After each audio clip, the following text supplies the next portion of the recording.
My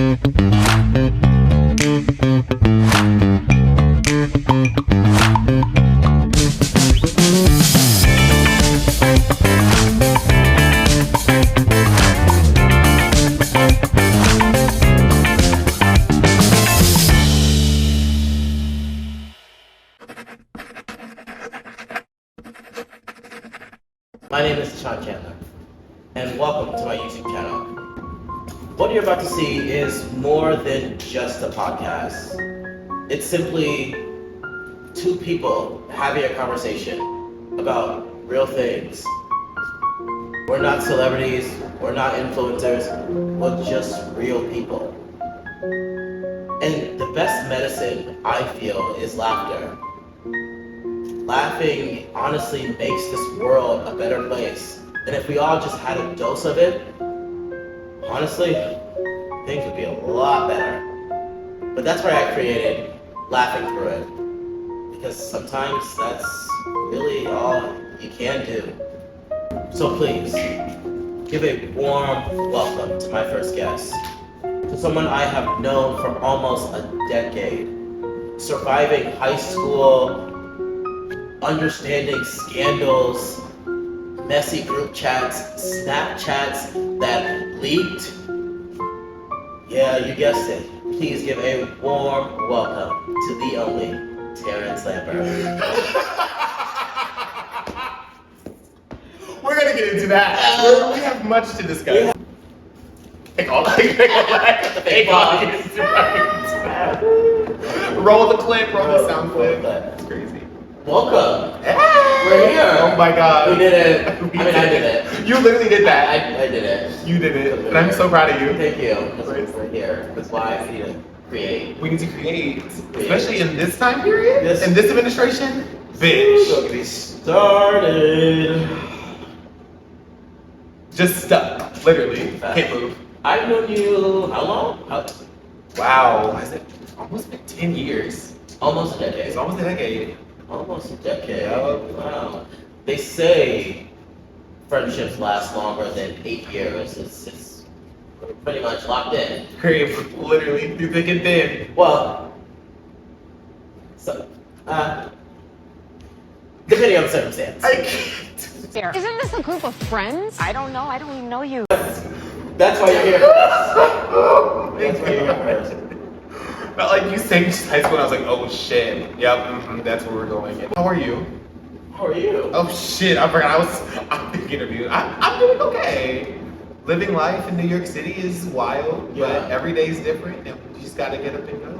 The reason why I actually wanted to have you as one of my first guests, because not only are we good close friends, I was very curious in your sobriety journey. Yes. And why I was curious is because, I don't know, a lot of people say, oh, Sean, you're an alcoholic, yada, yada, yada. But to understand what it truly means to have an alcohol problem is actually a very serious thing. For sure. And that's what I'm curious as to know, first off, what made you want to become sober? And how long have you been sober? Truly. I've been sober for about 8 months now. Thank you. I feel like you were there when I had the ultimate crash out. That made me realize, let me just put the tequila pineapples down. Let me put the Sauvignon Blancs away, just dump out the Jack and Cokes.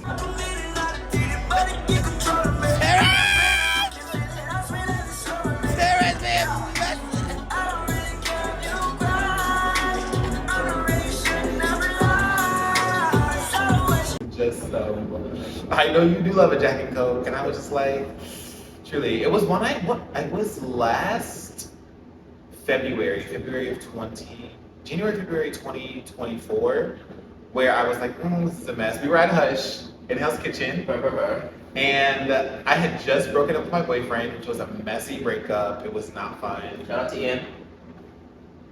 Ian. And it was a relationship that I thought was going to last for a pretty long time and kind of drastically ended. Yeah.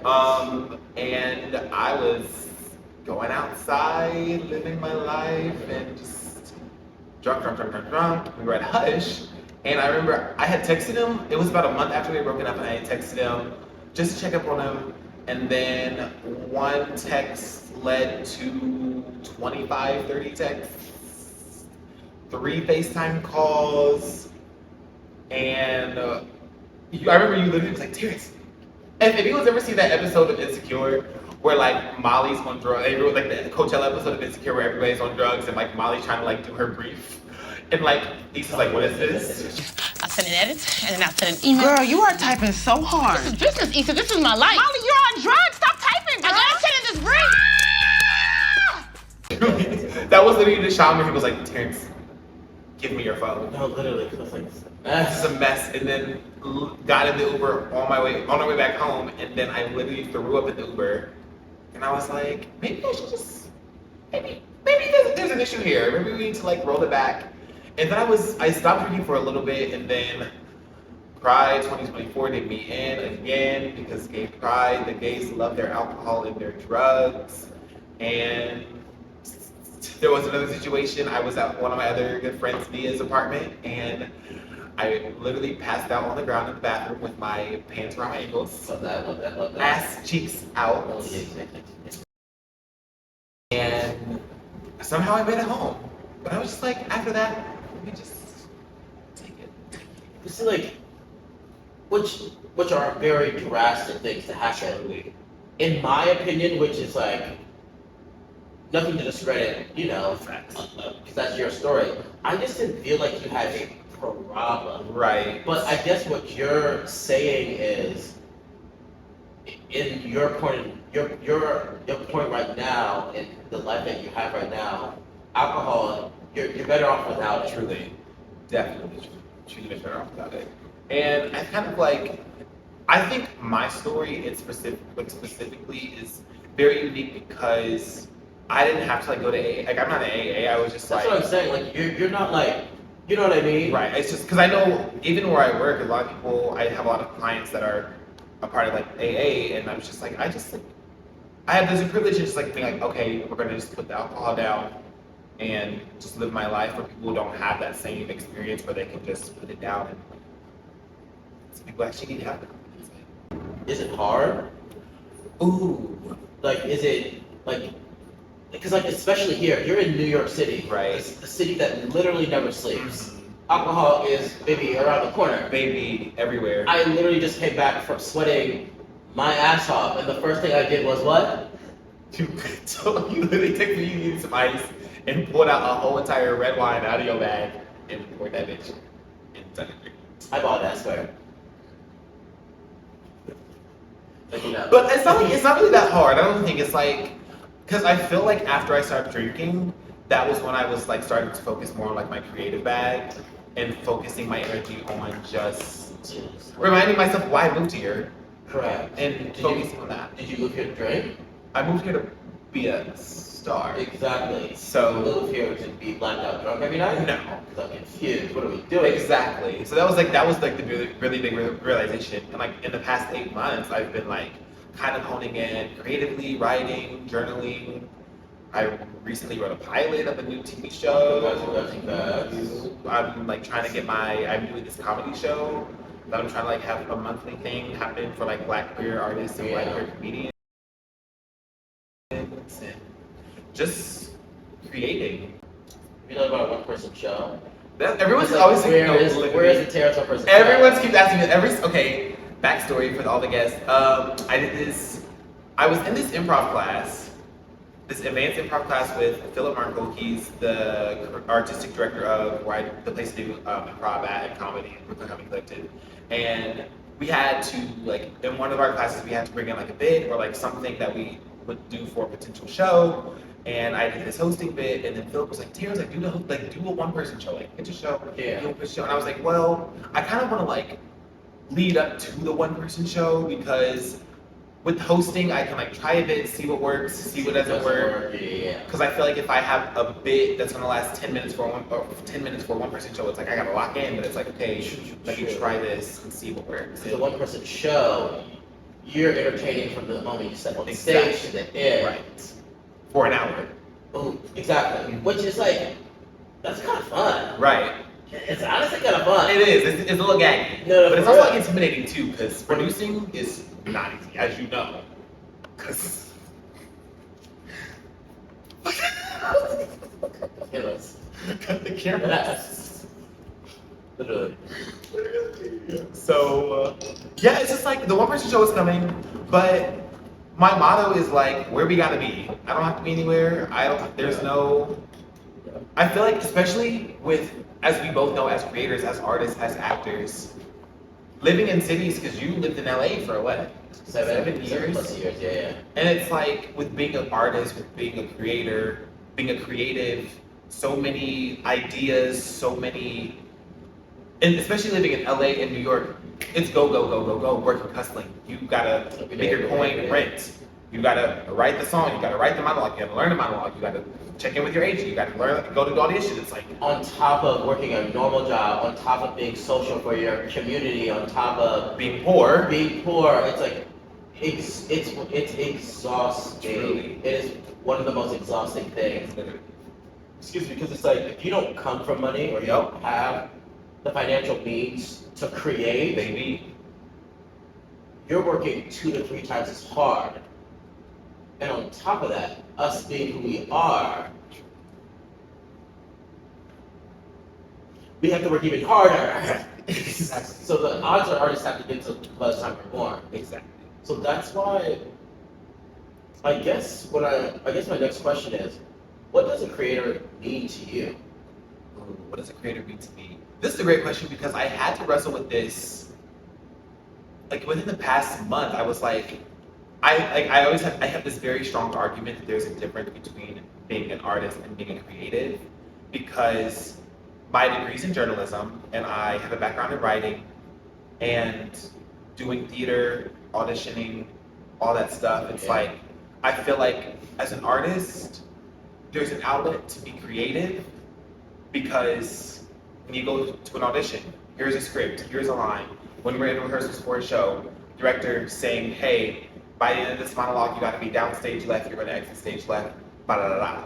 As a creator and as a creative, we are literally sitting there with a blank piece of paper and our thoughts and our ideas, and having to now curate that art that we want to portray. And I feel like there's a different skin when it comes to being creative versus being an artist, because I feel like if we do a monologue, you're in LA. Remember we were in LA for the audition? And like everyone has so many different interpretations for a monologue. The words didn't change. The words didn't change.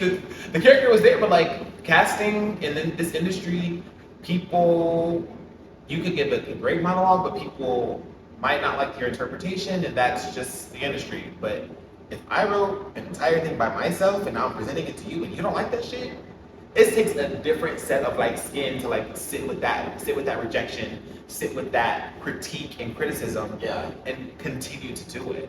Yeah, because it's like, not only is that a different type of skin, it's just a different type of entertainer. Exactly. Putting this together, Facts. maybe I crash out at least every day. And it's like crazy too, because it's like, there were times where I contemplated not even doing this at all. Because it's like, what am I doing this for? Facts. But then it goes back to that person, back to, I guess I can say my younger self, being on stage for the first time and knowing what that feels like. Yep. And it wasn't even, and my first time getting like the actor bug was in middle school, where we were watching the North Central dress rehearsal for Hairspray. And they did the dress rehearsal, and we were in the back of the auditorium, and I was just watching them. And I was like, why are they happy? I'm confused. They're singing and dancing, and they're actually loving this. Right. This is an art form. Right. Let me get into that. Exactly. Let me get into that. So when was like your first bug on stage? My first on stage, or like seeing it, was definitely North Central. Disclaimer for the audience: we went to North Central High Schools in Indianapolis. We'll get into that. We'll get into that. But my first bug, my brother Kenny, he was like my biggest inspiration for everything artistic. He was in repertory theater, he was in counterpoint. Oh my gosh. And I saw, like, my first ever theatrical production was when he was the voice of Audrey 2 at North Central. No way. And Little Shop of Horrors. How is he doing? He's dead. He's dead. Kill him.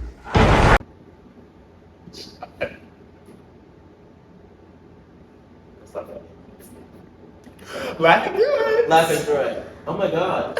I knew that. You know that. I'm so sorry. Shot you, messy boy. It's okay.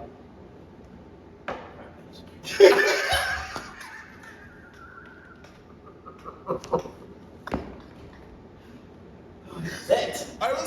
Shit. Okay, we can run it back. We can run it back. No, we can for real run it back if you want to. I have more. Okay, back. But no, it was. No, literally, Robin Williams is one of the funniest, most talented actors of our generation. Made a living on making. Excuse me. Made a living on making people laugh and entertain. In doing so, he was one of the most depressed human beings on the planet. Yeah. So the fact he had it in his life. Yeah. And I was like, that's insane. And when I think about it, it kind of reflects on my life too, because we're funny. You know what I mean? Right. We're not naturally Right. entertainers. Exactly.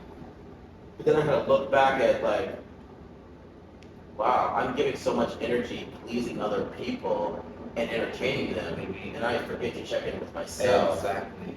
Has there ever been like a moment where you were just like, not necessarily like a low point, but just a moment where you realize you're giving way too much into other people, and now your cup is empty? Oh, shoot. Definitely.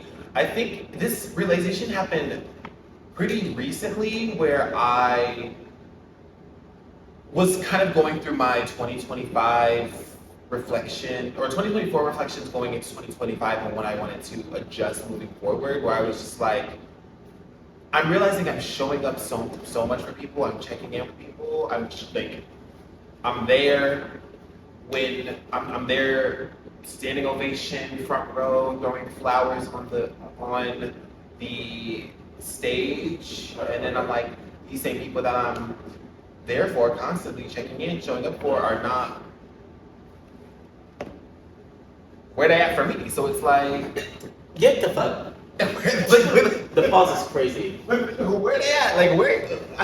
I was just giving you your flowers, and you ain't even showing up for me. So I was just like, What, Broadway stage? Broadway stage, off-Broadway stage, from like stages in General. literally, in any capacity, just like showing up and just like, just being there because like we genuinely like, we are, That's who we are that's though. who we are, that's how we show up for people. And then it's like, I feel like in 2025, I had to be like, I had to take a step back and be like, I got art, what did Beyonce say? I got art to create, I got 16 carriages, and I think Drunk in love. drunk in love, I was drunk in love.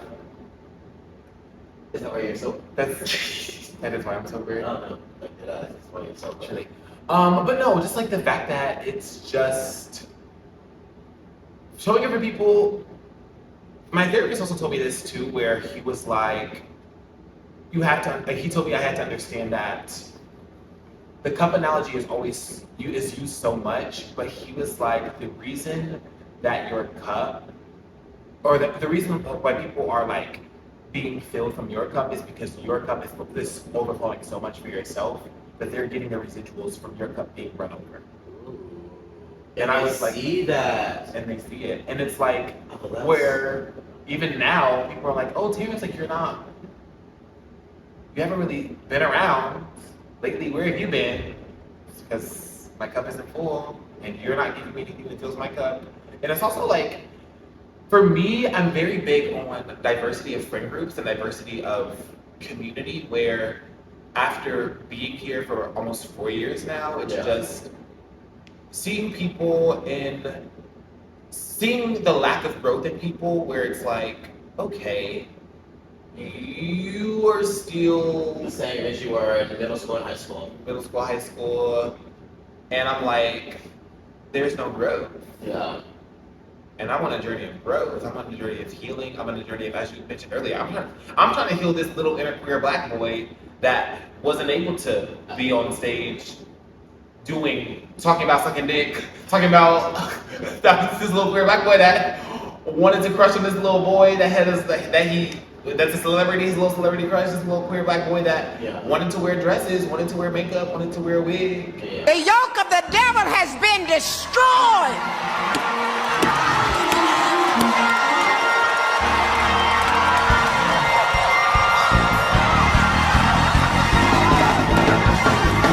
And now I can do it. And it's like, you ain't there, you just missing out. So growing up in Indiana, the Midwest, how do you think, because when I moved from Indy to LA, everyone was like, oh my god, it's such a culture shock. And I was like, nah, really. Do you think the Midwest affected you here, or basically, what did you learn from growing up in the Midwest? What I learned from growing up in the Midwest, I think I learned how to establish what I didn't want for myself growing up, if that makes sense. Yes. I learned what I didn't want for me as an adult. Which I feel that also can blur the line of, I'm not disrespectful, but seeing the people that are around you and saying, I don't want this life and I don't want this version of me. Yes. So it's kind of like, you know what I mean? It's kind of like, oh, I see how your life is, and that's something that I don't want. Exactly. I wouldn't wish that for me at all. Right. But I feel bad for you. Mm-hmm.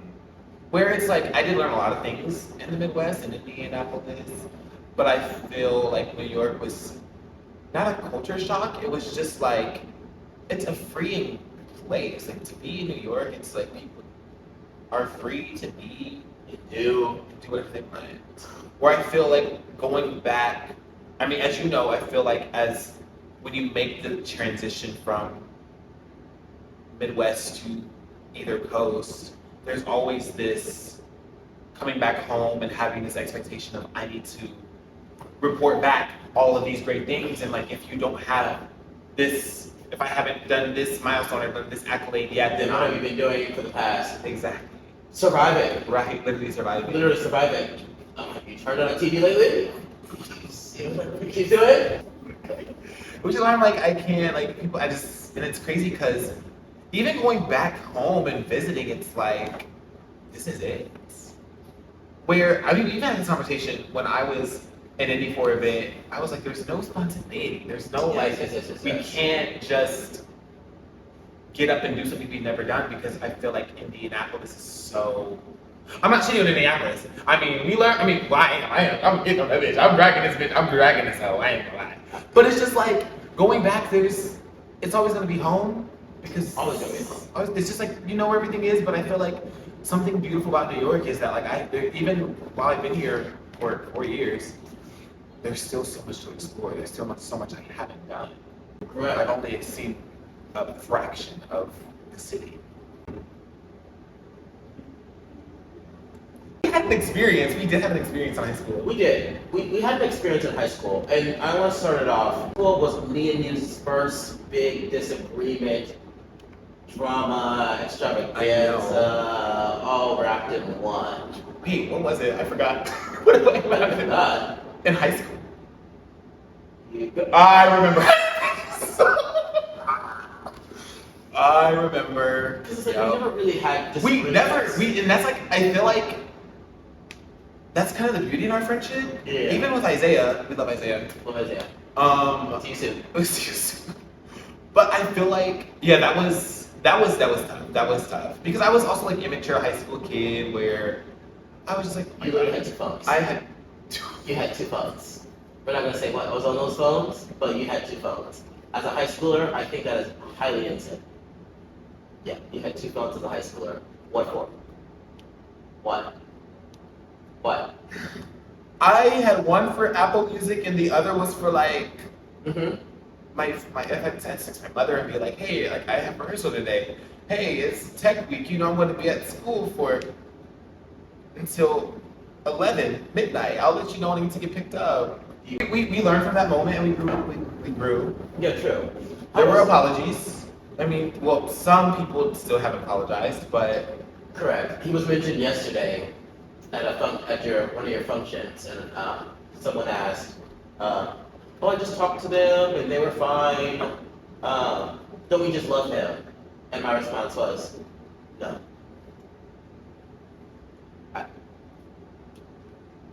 No. it's me. You know who you are." But anyway, let's go back a couple of years to the infamous North Central Theater. Yes. North Central Theater. North Central The Theater. premier high school of Indianapolis, Indiana. The premier high school of Washington Township. Yes. North Central Theater. Iconic.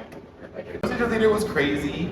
I think I learned a lot. Okay, we talk about this all the time. How we were lucky enough to go to a school that valued performing arts and really And sports. and At sports. the same time. It was giving high school. No, musical. it was literally giving High School Musical, where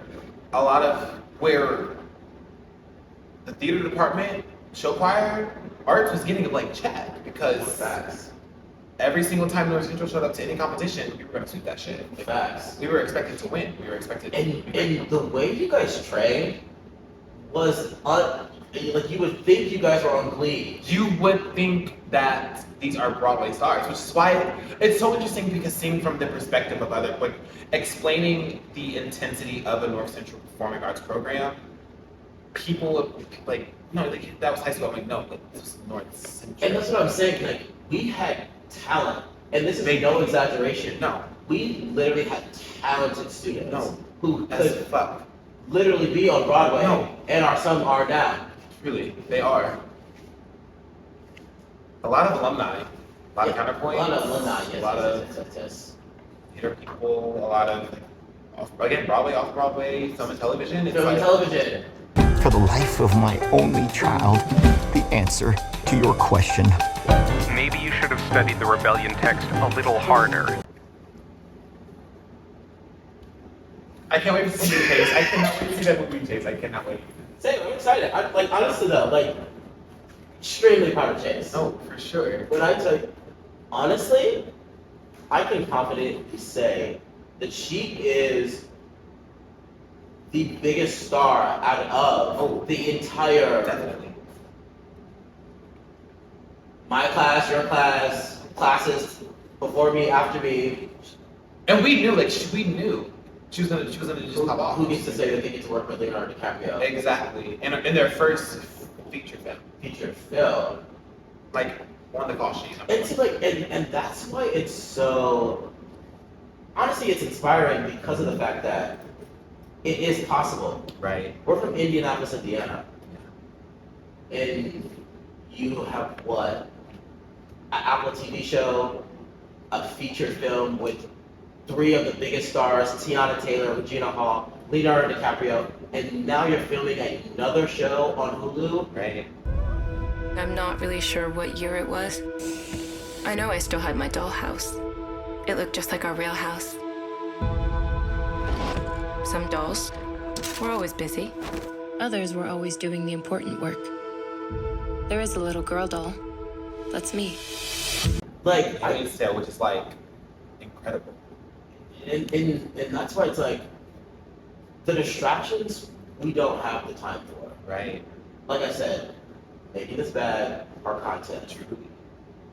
So. But I think it's interesting, especially because as someone who's Chase, we used to hang out all the time, still call her to this day, we check in on each other. Yeah. It's always interesting to see how people pivot into, oh, I know Chase. Chase! Wait. Chase. Remember we did X, Y, and Z together, and it's I'm not gonna lie, this might be messy, but I was Chase, you gotta stop telling people that you don't like them. But Chase is a pure heart. She ain't gonna tell that. She ain't gonna tell people that. But it's Chase, you gotta start setting boundaries with people, because I told her, I was Chase, when you start growing up, your phone will start ringing and people are gonna start hitting you up that have never hit you up, checked on you since high school. So it's It's giving fake fan. fake fan, and it's giving clout, and And it's so interesting because moving to New York, a lot of these people are clout chasers and not community. Again, we toss this word community around, but that's so important, especially in survival. Community is survival. 100%. And I feel like so many people, because they come to New York to chase a dream, they forget that because America, everything's so individualistic. Everyone's got to get their share now, get their plate first, and then if you make it, then you might make it, but I'm gonna make sure I get mine before you. And it's like It's the Hunger Games. it's the Hunger Games. It's the Hunger Games. It's everyone for themselves, but when one person makes it, let me jump on that bandwagon. Exactly. That's what I'm doing.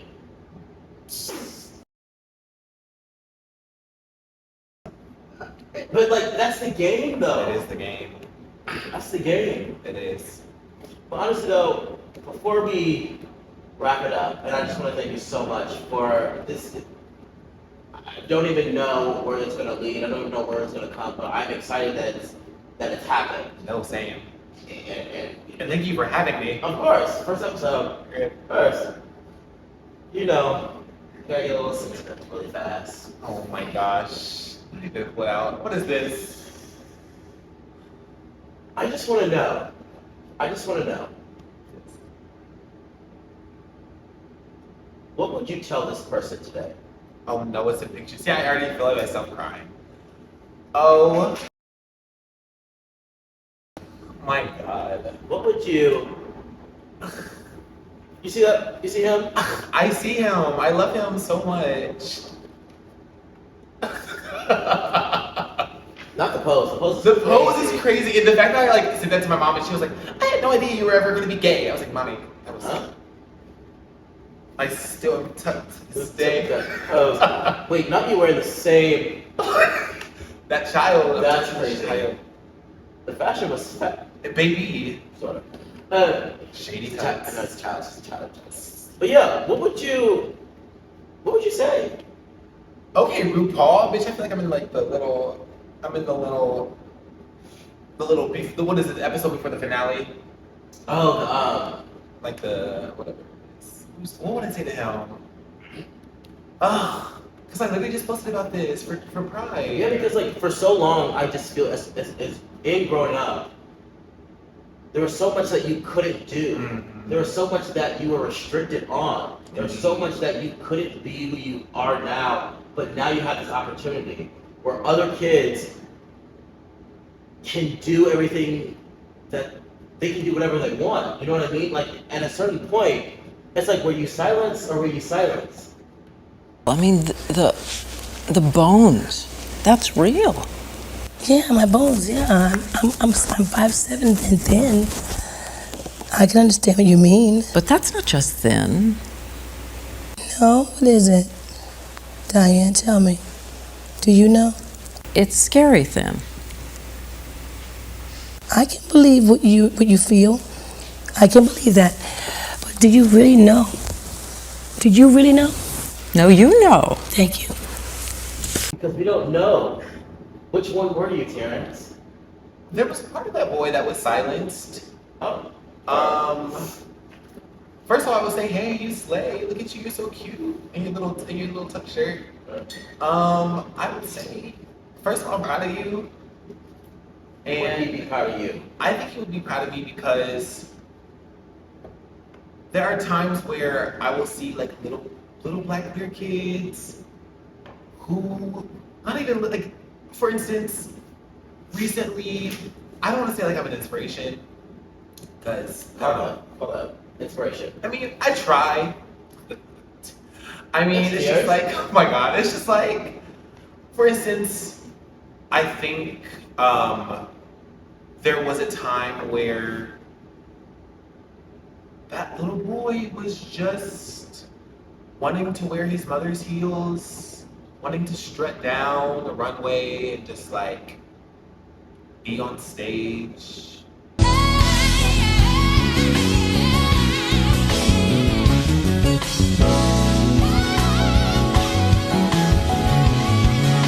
And I mean, he gets to do that now. He gets to do it unapologetically. And I would say Don't listen. Don't like shut up the noise. Don't listen to the noise.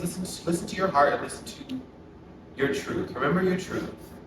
I remember there was a conversation I had with my mom just about like my mom's like my biggest rock star. She's like always my biggest supporter, and she's always like Terrence, just know your truth. Like know who you are, because at the end of the day, that's what you've got, and you gotta please yourself. You've gotta please you, because God forbid, like my mom is always, I'm not gonna be here forever, and it's like, fuck. I hate when it's like, no, piss me off. Like, but it's like, it's truth. Like, truth hurts, and I just feel like, hey, Lizzo, she was at a great concert. I said pretty hurts, bitch. Oh, I just said truth hurts. Pretty hush, trying to lie on whatever's worth. Perfection is a disease. That's right. But yeah, I would just say, just keep doing you. Don't listen to the haters. It's a marathon, not a sprint. Being a creative, being an artist is trial and error. When you get into your comedy bag, there might be a joke that lands that everybody's gonna. That same joke the next night will be crickets. But you gotta keep going up on stage and doing it. And never let anyone silence you, and never let anyone tell you you can't. Because why not? Why not? Because why not? At the end of the day, you just have to laugh through it. But to him in his mind, the what? But to him in his mind, the what? To him in his mind, he said. Thank you guys so much for watching.